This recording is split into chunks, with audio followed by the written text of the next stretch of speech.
We bow down to the Almighty and the entire Guru Parampara for having chosen us, a very select few,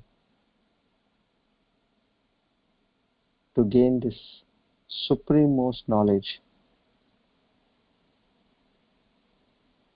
at a very odd time when the whole world is in crisis.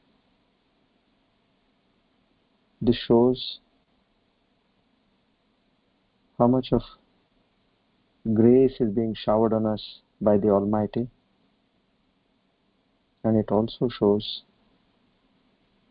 that all the ones who are listening are extremely blessed souls. May we continue to be blessed.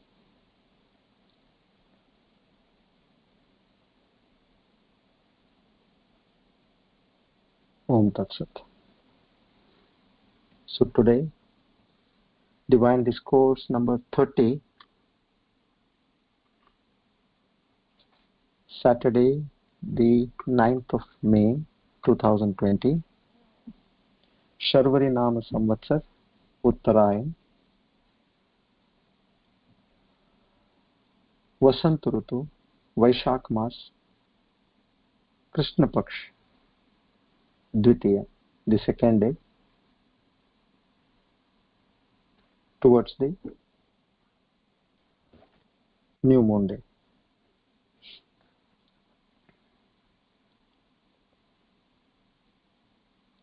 Incidentally, yesterday happened to be a very great day for us, which was the Jayanti of our great beloved saint, Swami Chinmayananda.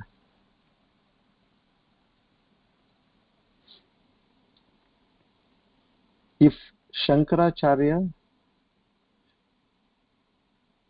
has compiled all the Vedas, all the Upanishads, and given a commentary and a tippani in terms of what it exactly means, that was one great achievement which happened on this planet Earth for the mankind. Another great achievement which happened was where Swami Chinmayananda, he was the one who first brought it from the Himalayas to the plains, to the common person, to a common man, and of course a woman, irrespective of caste and creed. Otherwise, this was extremely secluded and guarded. So now let's understand about his life story, which is really inspiring, and you will understand how much we need to be grateful and thankful to such great masters, since it is because of him and him alone today I got this knowledge, honestly.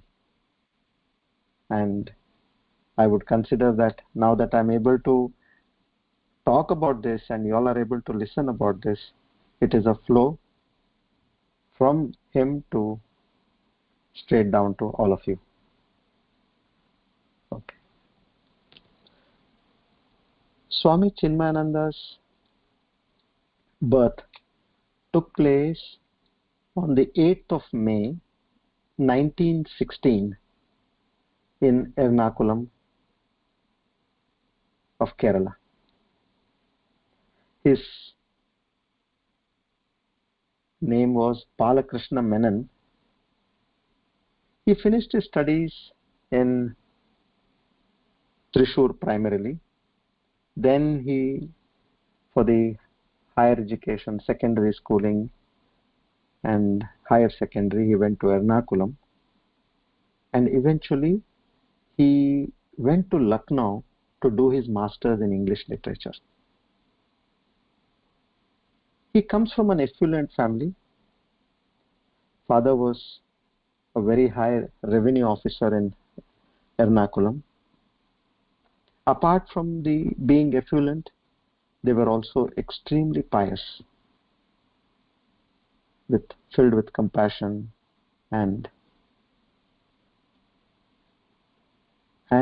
devotion towards God and the poor. One striking aspect of Swami Chinmayananda was he was an atheist,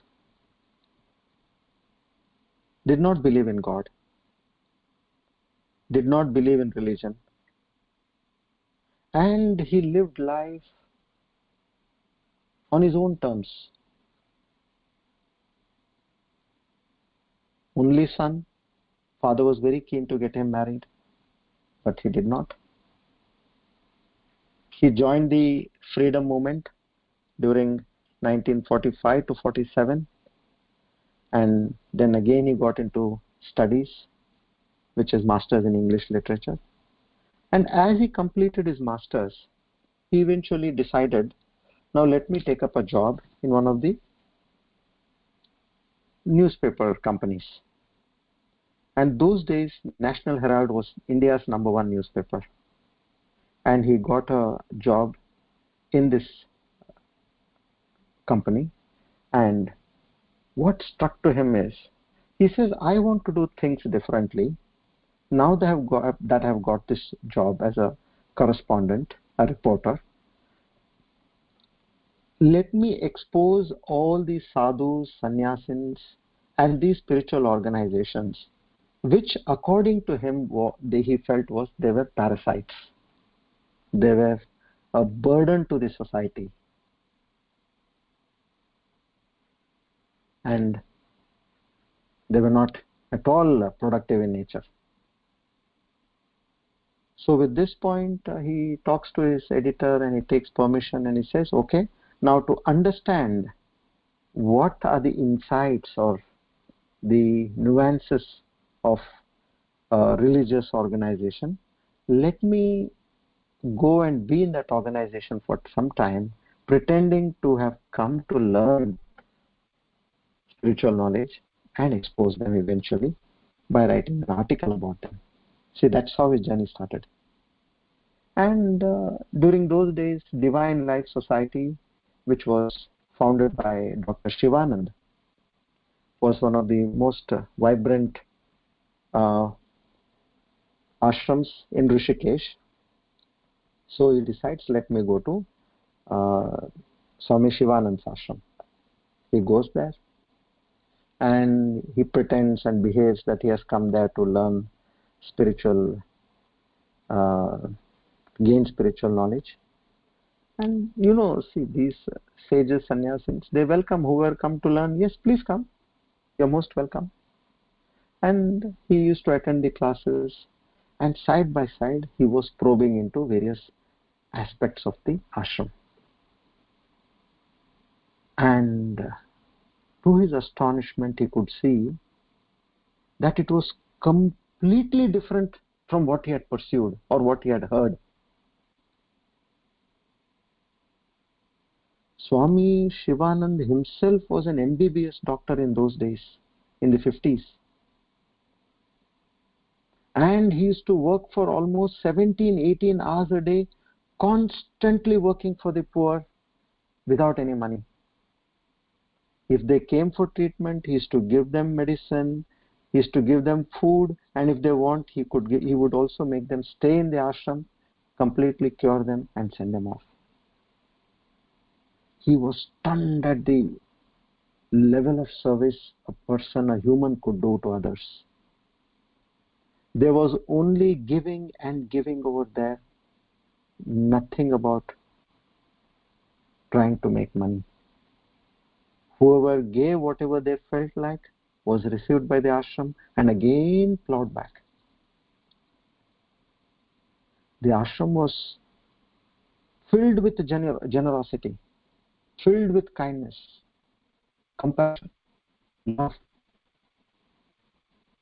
This was one aspect of what he could understand, that this is something different. This is a different world altogether, what I see. And on the other hand, he was behaving as though he's studying scriptures, and he felt a deep level of peace setting in him, because this was all about being introvert, going within yourself. So he felt there is something more to this, and I need to understand. So likewise, he develops interest in learning these scriptural studies, and slowly the office is calling him, is saying, what is this, 2 weeks over, 3 weeks over, 4 weeks over, you're still not coming back? What is that you're really doing over there? He says, no, I have got some business here, I need to finish that. He takes extensions, getting involved in the seva activities already now, and at the same time is getting involved in his studies. And one fine day, he talks to Shivanand, Swami Shivanand, and he confesses in front of him. He says, this is what I had come for, but now this is what I feel about spirituality, spiritual leaders, religion, and all that. And then he poses some deep questions about spirituality. So then Dr. Shivanand, he asks him, are these your questions, or is it your quest?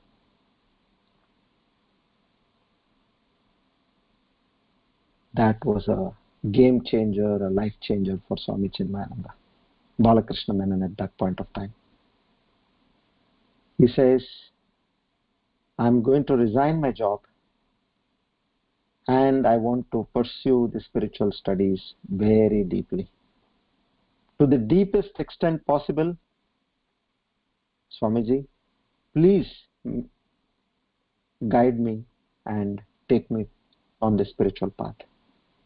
I want to go at depth on this text, on the Upanishads and spiritual texts. Now there, Swami Shivanand says,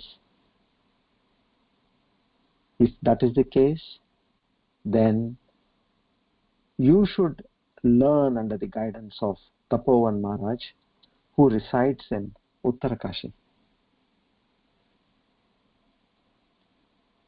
Please approach him in Uttarakashi and tell him about our discussion and say that I have recommended you to him, and you learn from him. He is the best master known to me.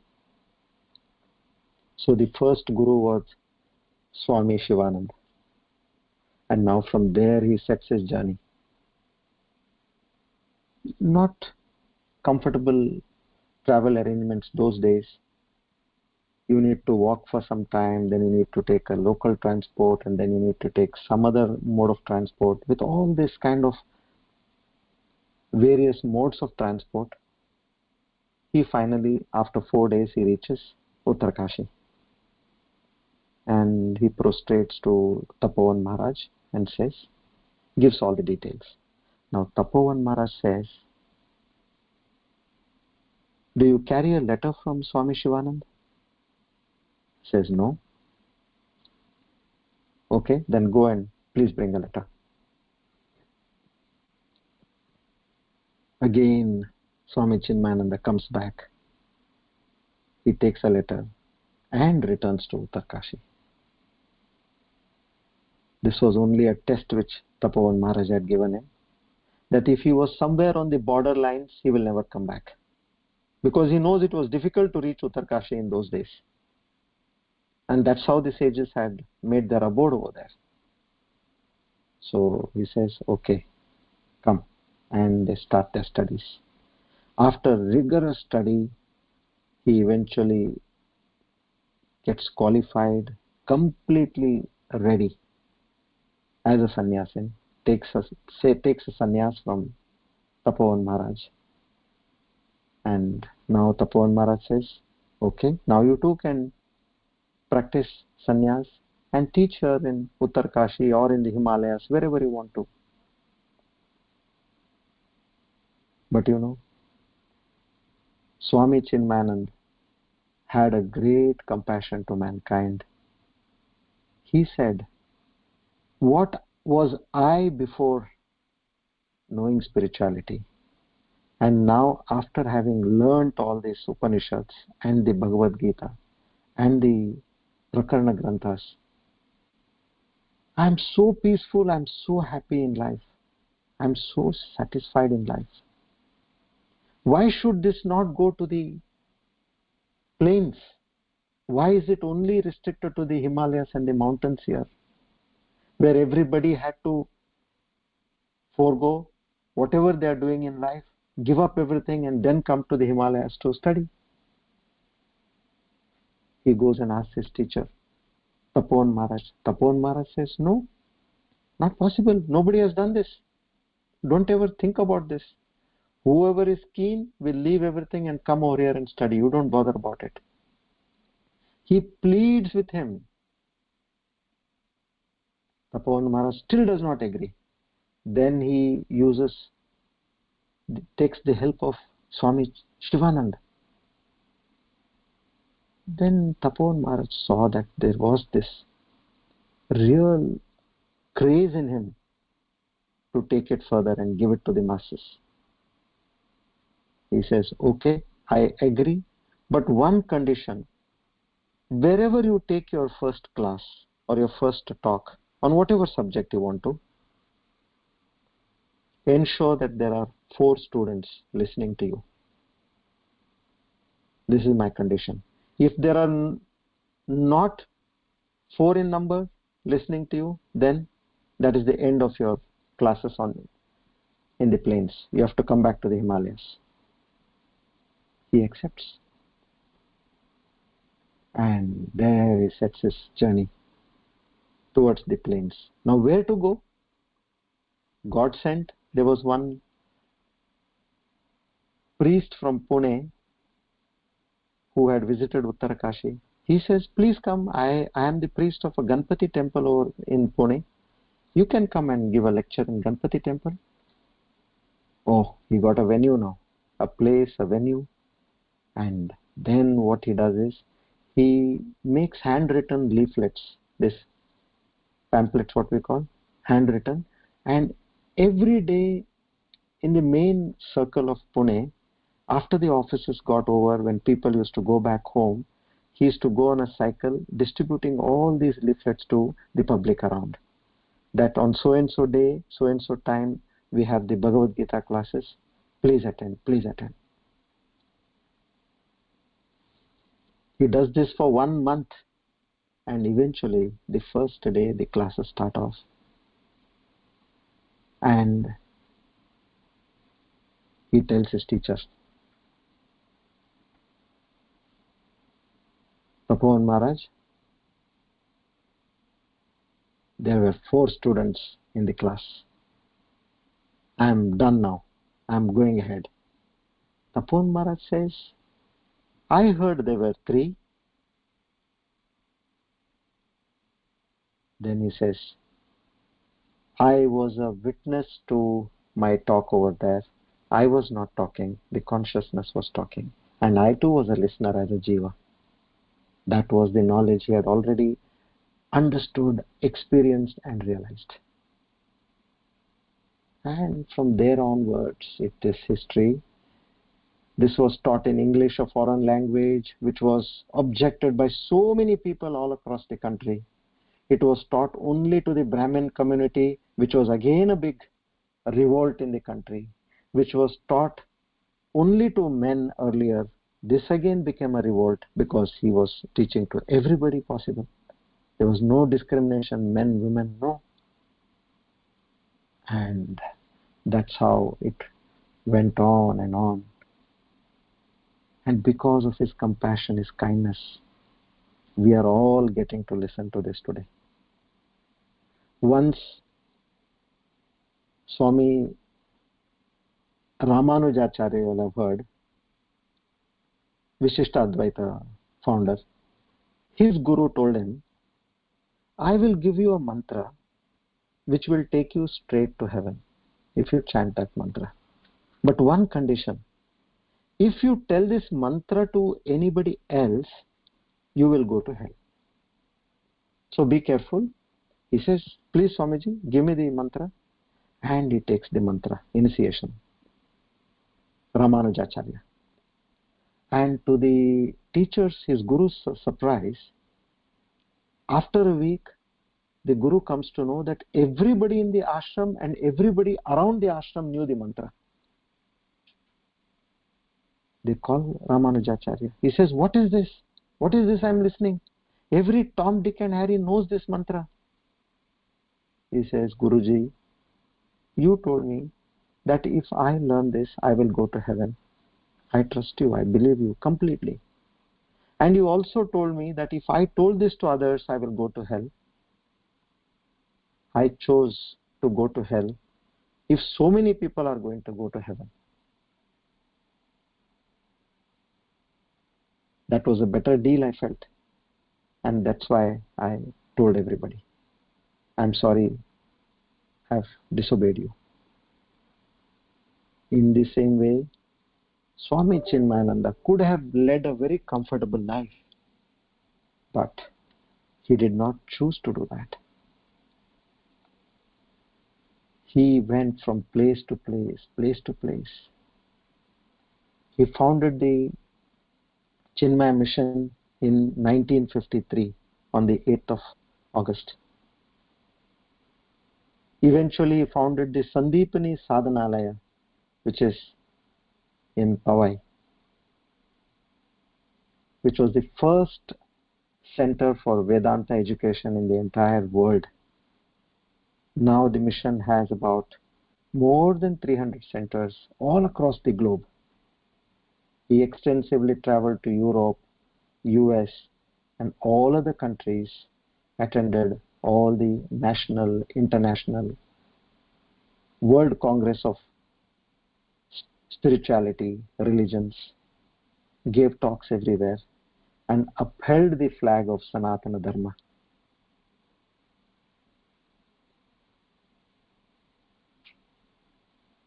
So eventually he passed away on the 3rd of August,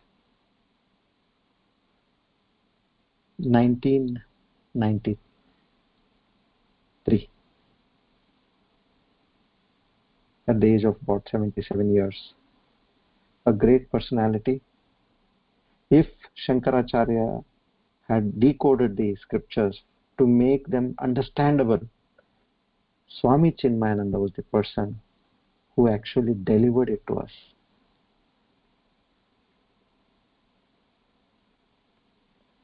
So once again, let's offer our humble prayers and gratitude to such a great saint, seek his blessings, invoke his grace.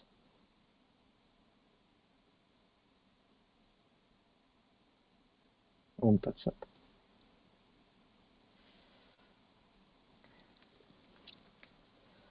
Okay, now we move forward. We were on the second chapter. Yesterday we completed 67th verse. Sorry, 66 we completed yesterday.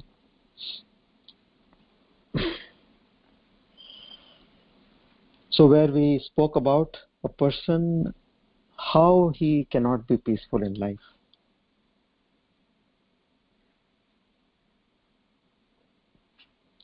So if there is happiness, then only there is peace of mind.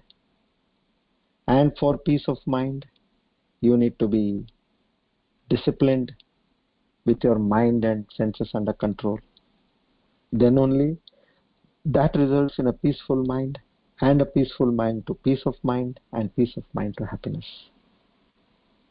And there Sri Krishna further continues now. In the verse 67, he says as follows. Please repeat after me. Indriyanam hi charatam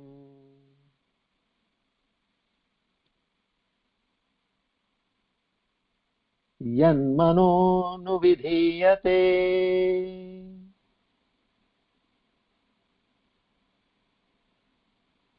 tadasya harati prajnam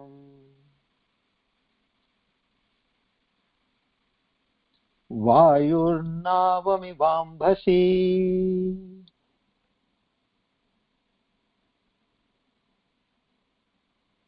Here they say, Lord Krishna gives a metaphor over here. As a strong wind, which is in its charted course of journey on water, is swept away by the strong winds. As a boat is swept away by strong winds on its charted course of water. Same way, he says, forget about five senses. One sense is enough. If the mind is not able to focus on that one sense, that can lead your intellect astray. Everything is going fine. See, the boat is going steadily, properly, on its right track. Then there comes a strong wind and hits it. In the same way, on our spiritual journey or in a regular path, what happens? Somewhere, if something, we are attracted to a sense object, and even one sense can make your entire mind completely defocused. Kathopanishad, there it says very clearly, God has made our five senses facing outward. Paranchakani Vyatrindasvanam Bhuva. Paranchakani. All the five are facing outward. And here Lord Krishna is talking of one. So what one has to do is, one has to draw all the senses inward and ensure that they are under perfect control. Time to time you need to have that focus on your thought, your mind. Yesterday we read about this Sukti Sudhakar, right? So here there is another shloka. This is number 59. Kuranga matanga patanga bringa minahata panchabireva pancha eka pramadisa katham na hanyate ya sevate panchabireva pancha. Here it talks about these five senses. Deer are attracted towards sweet sounds. The hunter plays that kind of a music, and with his startling music he attracts the deer and he eventually kills them, because their sense of hearing is very strong. Then he says bees are attracted towards fragrance. They go into a flower, they sit on it, suck the nectar, and the flower closes at night, but they are trapped within. Fish are trapped by the desire for eating, and the bait of the fishermen traps them, because their sense of touch is too strong. And the hunter uses the sense of touch the insects are drawn towards light, where they move towards light. When they see a bright light, they go and they get hit in the light, and they die over there in fire. The weakness of an elephant is the sense of touch. The hunter uses this to trap the male elephant as a bait by using a female elephant. And eventually it's killed or whatever. So all these creatures, they get to die only because of their strong senses. Then what is the fate of a human being who enjoys the objects with all his five senses? So here Krishna warns, be careful. Be careful. Your senses are like a sail to a boat. And now what is a boat? Your mind is like the boat. The turbulent waves in the ocean are like the desires. If your sadhana is strong, it's like an anchor. When the storm comes and hits, put your anchor down, make your boat, that is your mind, steady, adjust your senses, that is the sails, and move on. See, we did study about the desire, how it kills us. Yesterday we studied, isn't it? Let's just take a real recap on that once again, because this is something which we need to be thorough in our understanding, which will take us in our journey ahead in a smooth way. Now, how does a desire kill you? We heard of 6 ripus, meaning enemies in our life or forts in our life. Kama, Krodha, Lobha, Moha, Mada, Matsarya. Now, if a desire is satisfied, you have Lobha, that is more desire, and then you have Mada, which is pride because of that. One after the other, your desires are getting satisfied. So, from Kama, you got Lobha, and from Lobha, you got pride, that is Mada. And if it is not satisfied, a desire is not satisfied, you get angry. Why this is not happening to me? And if you see others getting it, Matsarya, that is jealousy. So as a result of all this comes delusion, wrong understanding of yourself, wrong understanding of the people around, wrong understanding of the world around. You become a mentally sick person. So then the question comes as to then how should I function in this world? Without a desire and without achieving things and things like that, and so on. To be peaceful, the greatest secret is do not look at others and compare yourself. This we have been listening to from childhood. But there cannot be a better secret than this. Please understand, every person's question paper in life is different. Do not try to copy from them. Because your question paper is different, his question paper is different. You will completely mess up. Secondly, not to chase opportunities. They will come, and then you pursue it as a gift from God without focusing on the result. Our Puja Gurudev used to say, what comes to you is is prarabdha, and what you do with what comes to you is your gift of God, which is your free will. That is Purushartha.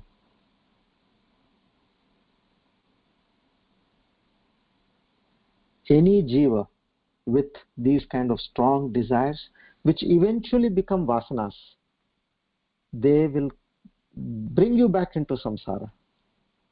So if you decide, yes, I want to come back to this ocean of births and deaths, that is the Bhavasagar, what we call, then you can practice chasing desires. If you feel I don't want to come back to this, then practice overcoming the pressure of desires. Try to put them under control. With your sadhana, create a strong anchor in life. Lord Buddha, after he gave up his kingdom, his wife, his child, he goes and he's roaming around aimlessly from one saint to another, trying to understand how to gain the spiritual awakening. And at one point, he's sitting there. He's become completely bony and skinny. And there, some of the villagers, they come and see him. And they could recognize. They were shocked to see, oh, this is our great prince. What has he become? And then they go and with all their compassion, they tell the king, that is Siddhartha, say, what is this your fate? What are you doing? You were a prince, You came over here and you are sitting under this tree. What is it that you are trying to gain over here? We pity you. Somebody had the courage even to say that. Lord Buddha says, I was a prince for a small territory, a small kingdom. What is it that I gave up? I gave up my wife. I gave up my child. What is it that I really gave up in life? Now I am the emperor of this entire Brahmand. He says that.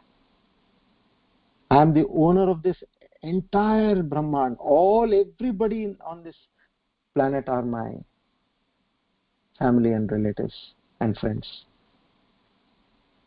He had already reached a state of enlightenment by then.